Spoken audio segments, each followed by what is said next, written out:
No. Good afternoon, Andrew. How are you, sir? Not too bad. How are you? Hey, man. It's just another day in paradise over here in the East Coast. Yeah, enjoying the technology of today. Yeah, no, absolutely. Absolutely. So we appreciate you coming on today. I know you came highly recommended by one of our previous guests and now one of our friends to our show, Mr. Adam Baratz. So we absolutely appreciate that connection. So let's just get into this, the meat and potatoes of the thing. That we know that you're a veteran, about 15-year veteran in the Army, and now you are an entrepreneur. Can you explain a little bit about all that? Cut off for a second there. So you're a 15, and then you also now are a business owner. Is that correct? Yeah, that's about that's the 10,000-foot view of my life. Veteran, still reservist, and now hustling as an entrepreneur for about 2.5 years. So you're still in the reserves right now. Mm-hmm. So in the reserves, I'm a career counselor, which is a good compliment for my business here as a veteran entrepreneur. That's coaching, training, mentoring young men and women that are transitioning from the military. So it's very, very similar, a little different cadence, but similar enough. Yeah, when I got back from the Marines, there's a place in Willow Grove that you have to come in and sign up for the inactive reserves. And I kind of toyed around with just going into the reserves. And then they said, well, we're actually not going to be here at the end of the year. That was back in 2006. We're going to move to Pittsburgh. And I was so young and stupid that I was like, oh, Pittsburgh's too far for me. And how I regret that life decision of not doing the reserves when I had the opportunity right then and there. That's literally my job as a career counselor. Part of what we do is we do those call them IRR musters, but basically it's just that that one contact, like, hey, this is what the reserves are about. And I tell people all the time, I'm not in the business of convincing; it's more consulting. But I remember I first got in the reserves, and I was 20 when I got in, and I had this crusty E6 that he had to be in early 50s maybe. But I remember him talking about how he had 2 breaks in service. He just got back from Iraq. This had been in 2005. He just got back. He was there. He was there in Desert Storm. He did the initial invasion of Iraq, and he had 14 good years in the Army over the course of a 30-year career, because he had a couple bad years in there. He had 2 breaks in service, and he's like, whatever you do, don't ever get out. And I'm like, all right. Like, he's like, if you're gonna get your 20, get your 20. So I guess that has always stuck with me. And I actually heard the story, like you said, quite a bit of guys there. They get out and then kind of wish they would have stayed in. And I'm not saying the reserves is great. I'm not. It's not for everybody, but at least it's not that break in service. It's that that foundation that we appreciate when we're on active duty time or on orders or deployed. It's a foundation at best. Well, Andrew, let me ask you this. Just a little bit of knowledge here. If there's any new young kids looking to go in the military, can you give us some ideas what current careers really transition well into the civilian life? Yeah, and the number ones are IT. The IT ones do really well because there's a lot of certs that you actually can come into the military with from your IT certs, and then vice versa. You can walk out with no shit certs. I know the state of Wisconsin just passed, and I'm familiar with this. I used to be an 88 Mike truck driver in the Army. So Wisconsin passed where if you show up now with your military driver's license, and depending on what endorsements you have on there as far as air brakes and the size of the vehicles, you can get a CDL, and that just passed. I saw it come across LinkedIn like a week ago. So that was a new one. I know when I came out from Iraq with I was a motor transport operator, truck driver there. It wasn't easy to do it, and basically I would have had to go to the same school. And then there's some that always transition well. Medical MOS typically transition well because a lot of the same training you go through with EMT school is similar to the military or Army combat medic or whatever they call it now. Army actually has one of the best medic training schools in the country. Yeah, absolutely. With artificial intelligence and everything that goes into it, and the animation, so it's really great. Yeah, and what I also tell people all the time, and I think this is the challenge in the civilian world, is it's not about the hard skills and the certifications; it's about the soft skills. With our company, we have right around 30 employees, and if I'm looking at 2 candidates, right, if I look at some guy or girl that's 22, coming off 3 or 4 years of active duty, or someone that's coming out of college, I'm going to take the person out of active duty all day because I know that skill sets they have. They have discipline, they have leadership, selfless service, things that you can't teach. I can teach you the technical or hard skills of business. And then again, so in the business world, unfortunately, there's not any real hard skills that come over from the military, unless you're in like recruiting command and you're used to looking at metrics. I don't know many other hard skills from a business standpoint you can really come over with. So the business world, it's all about the soft skills. You're a leader or you're not, in the sense that you've done it and you have that discipline. That's what we're looking for in the business world. Yeah, no, that kind of goes with the kind of what we talked about and kind of put out there on our social media as far as transitioning folks. We find that, and a lot of people have also recommended and advised that, veterans, you typically come out of the service with this high expectation in the civilian world as far as a career. And what we find is that veterans tend to bounce around job to job for about 2 or 3 jobs before they settle in. And they only settle in really out of necessity of the way of life, and not so much as that they're fulfilled.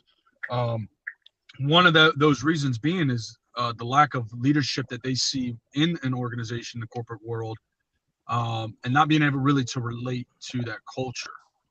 Absolutely. And well, the word you used, the key word of that whole thing was settled, right?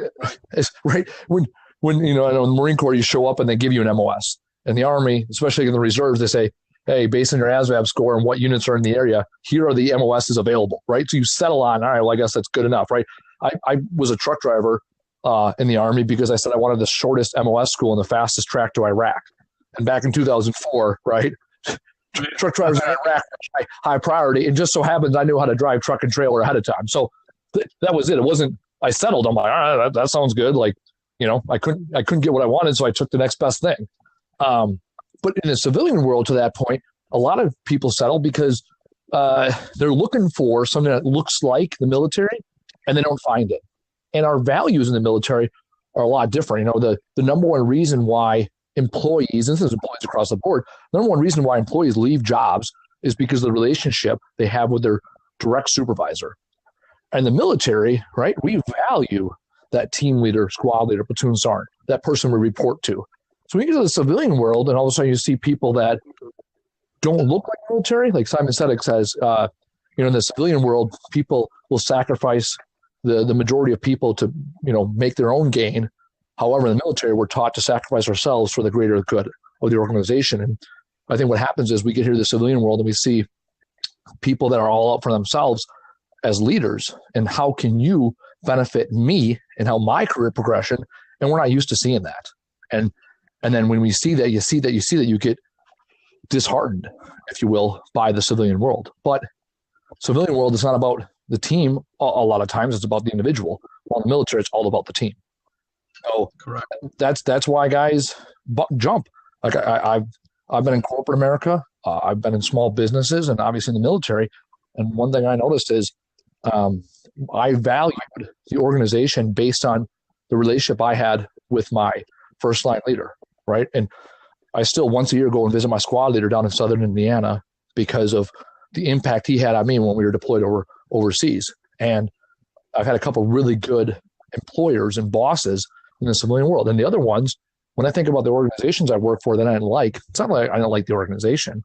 I didn't have a good relationship with my first line leader. And then it has a negative impact on my employment there. So it's our obligation as veteran business owners to be those leaders and be those leaders that troops need coming back. And whether, like I say, with my organization, whether guys come and work for me or not, or if they just need to bounce ideas off me or they need a mentor, I'm here for them because I know what they're going through because I've gone through it myself. Yeah, that brings up an interesting segue to another hot topic that we're at Head to Head as well. Is a veteran mentorship within a so-called civilian corporate America, whereas you got your HR persons, you have your your management chain of command, so to speak, and very few times is there an entity within a corporation that for lack of better words, caters to the veteran employee, whether you're the veteran sales rep, your veteran truck driver, your veteran supply, or whatever. These individuals do not have an outlet unless they find one another internally. They don't have that outlet to, blow off steam or have that camaraderie. And we're taking a step here to kind of like put awareness to maybe some organizations thinking about having something of that nature implemented as a way of helping out their veteran employees kind of come together and grow within the company, as opposed to what we're discussing, finding another job and not settling. They want to buckle down. Yeah, what I do see with larger organizations is affiliate groups, right? And they'll have an affiliate group at a big company where they kind of bring all their veterans together. But small organizations, I remember I worked for one company, a construction company, and there was 17 employees, and of the 17, 8 of us were vets, right? And that felt pretty good, right? But you go to most other companies, you might be the only veteran. I remember I talked about this when I went to college for 2 years. In 2 years, well, really it's about 4 years. It took me, but in the 4 years it took me to get my 2-year degree, I didn't run into a single other veteran. And so to your end, I think, it's our obligation as vets to take care of each other.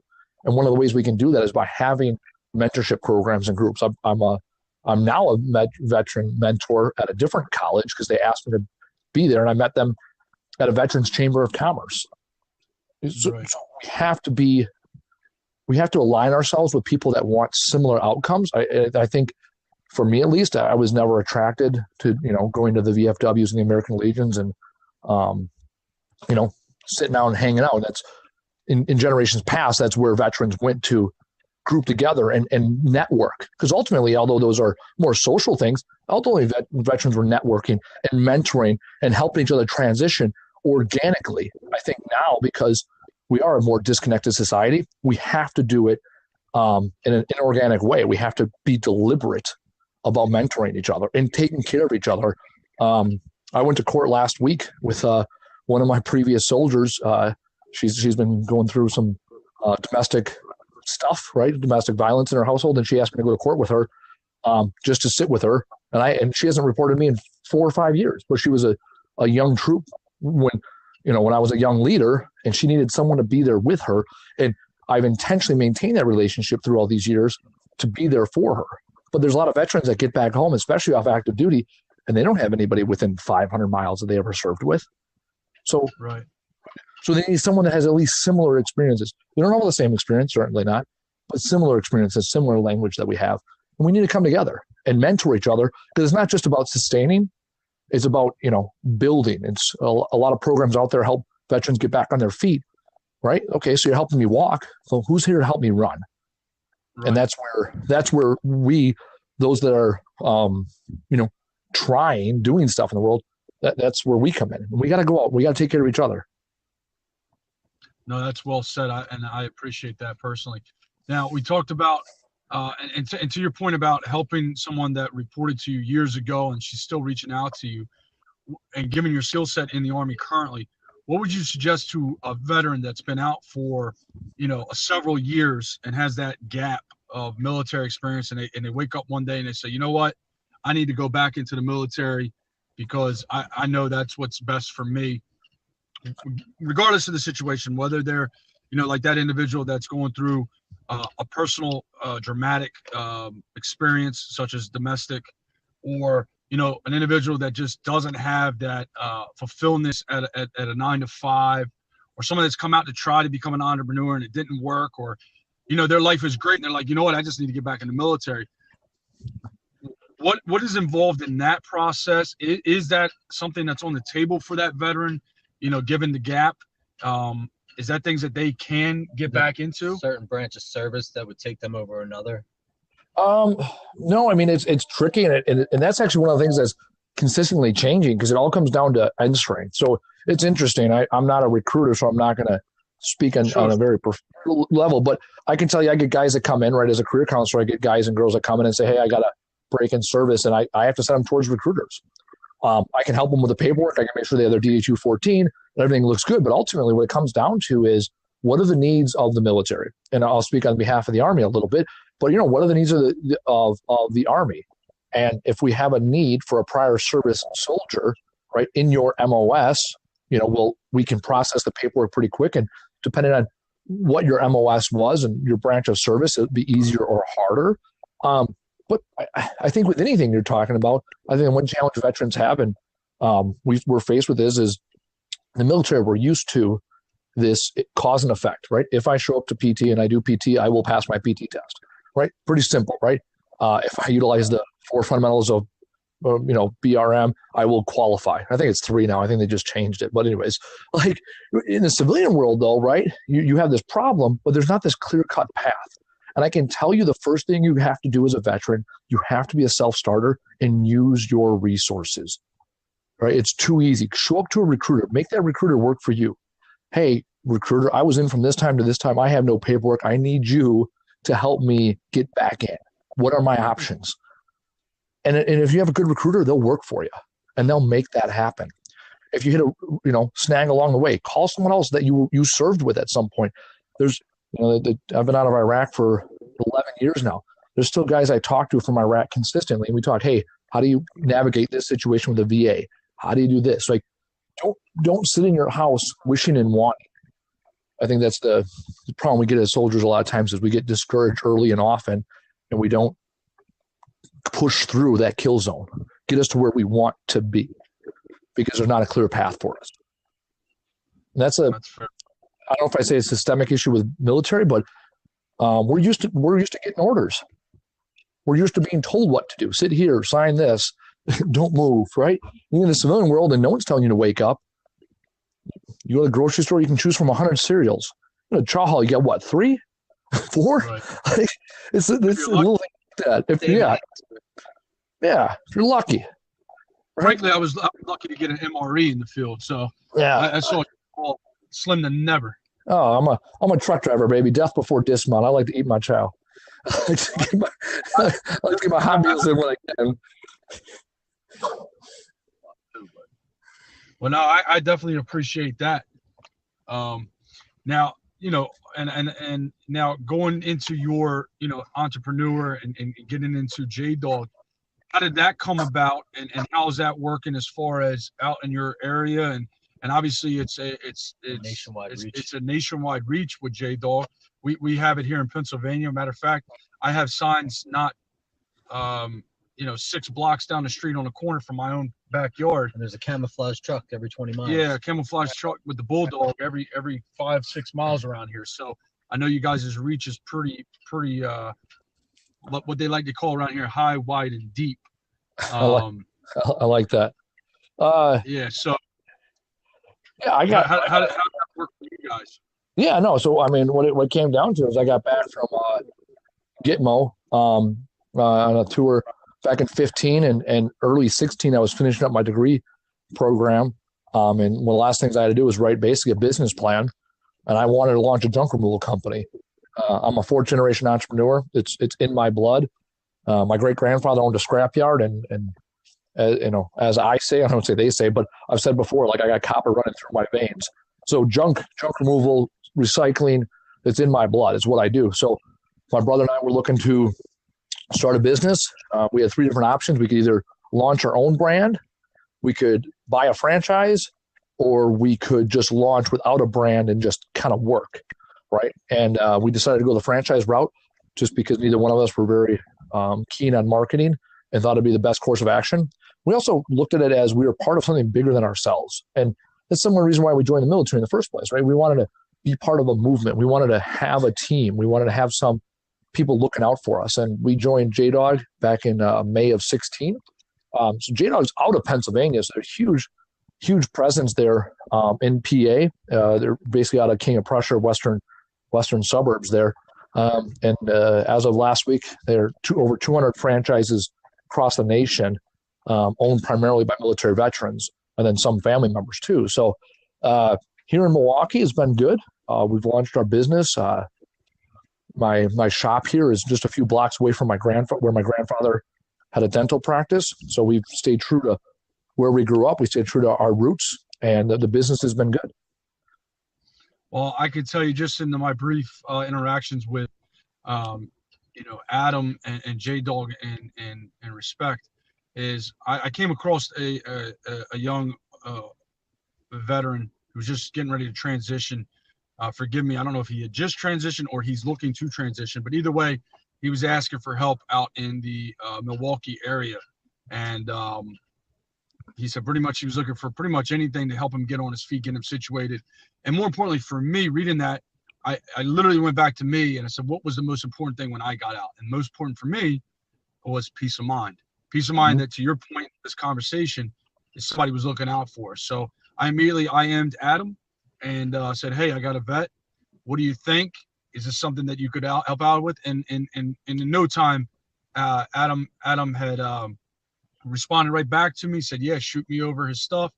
I reached out to the young man about a day and a half later, 2 days, whatever it was, on IM through LinkedIn. I said, hey, did you get an opportunity to speak to him? And not only did he speak to Adam, but Adam also pointed him into, I guess, one of the ladies that does the hiring and whatnot.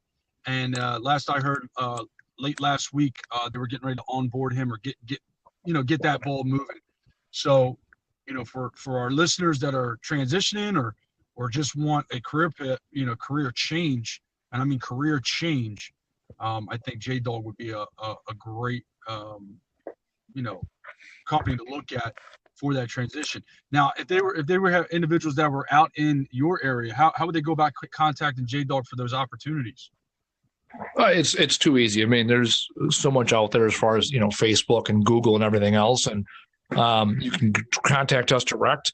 Otherwise, if, whether it's JDog or not, there's a lot of veteran organizations out there in the civilian world that are there designed to help us. And we got to take advantage of those. JDog's an easy one because with as many franchises as there are nationwide in our network, we're looking out for each other and we can connect each other and make it go faster. As far as our area, it's pretty simple. I just got to read an email from a veteran group here in the southeastern Wisconsin, and we have a pretty simple standing policy, and that is everybody gets an interview and every veteran gets a job, right? And we mean that in such a way where everyone gets an opportunity. Anybody can start on a truck, and what they do with that opportunity is up to them. I know a lot of times in the civilian world, they have these job descriptions with these clearly defined things like you need 3 to 5 years of experience and a degree in, God knows what. And with us, we say, if you're a vet, come in. There's a job waiting for you. We don't know what the job is yet. We'll figure it out, right? We're going to look at who you are and how you operate and what our needs are, and we'll get a job for you. And that's where JDog works, because we already know, if you had an honorable discharge from the military,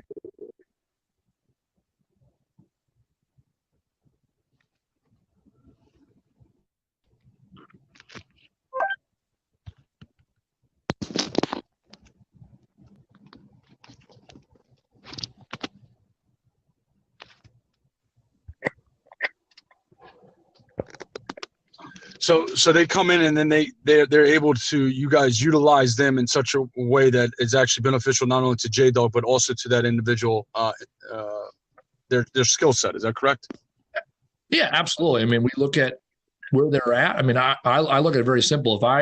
If I take care of the employees here, the employees will take care of the community, and then community will ultimately take care of our organization. That's that simple, right? It all comes with our understanding of what veterans, taking care of them. We have a couple veterans that have had some, legal or financial or substance abuse problems, and we bring them in as is, and we help them through those challenges. Whether that's helping them get their license, helping them get an apartment, helping them adhere to a curfew or a regimen that works for them. We have a couple of vets that are going through the compensated work therapy program at the VA, and they have weekly group and individual counseling, and we make sure that becomes we make sure that's their priority, right? If they have group or individual meetings on Wednesday, we don't schedule on Wednesday. It's not we're going to work around it. No, you're not allowed to work. You got to take care of you first. So we take vets as is and give them opportunities, and it's not just on the truck, right? Day one is on the truck. From that, the possibilities are endless. and we will always put in and give you as much as you put in for yourself. If you show up, right, the simples, right, time, place, uniform, that's the starting point. If you want to stay late and learn more things and try different things, I'll always give you opportunities. It's not about junk removal. It's about vet. Well, that is very commendable there. I appreciate that business model. You're not just allowing that vet to walk in your door and then you say, well, you're no good because of X, Y, and Z, and you send them out like a lot of companies do. You're actually helping that individual out personally, which I find is very commendable, and it's something that lacks not only with veterans, but just in the world today. There's no compassion left in the world, it seems like, for certain things. And I find that very a nice standard for JDog to have in a good business model.